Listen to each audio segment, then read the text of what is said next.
తిరుమల తిరుపతి దేవస్థానం పవిత్ర లడ్డూ ప్రసాదంలో కల్తీ జరుగుతుంది అని చెప్పి వచ్చినటువంటి ఆరోపణల నేపథ్యంలో తిరుమల తిరుపతి దేవస్థానం పండితులు ఆగమ శాస్త్ర నియమాల ప్రకారం ఆలయ సంప్రోక్షణ చేపట్టాలని చెప్పి సూచించినట్లుగా ఆలయ ఈవో శ్యామలరావు ముఖ్యమంత్రి చంద్రబాబు నాయుడికి ఒక నివేదికను సమర్పించడం జరిగింది।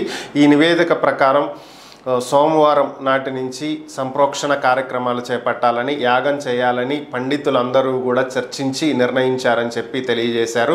దీనికి స్పందించినటువంటి చంద్రబాబు నాయుడు మరింత లోతుగా పండితులతోటి చర్చించాలని అర్చకులతోటి చర్చించాలని కావలసినటువంటి వాటిని మెరుగైనటువంటి వాటిని చేయించి ఆలయ సంప్రోక్షణ చేపట్టాలి అని చెప్పి ఆదేశించినట్లుగా సమాచారం।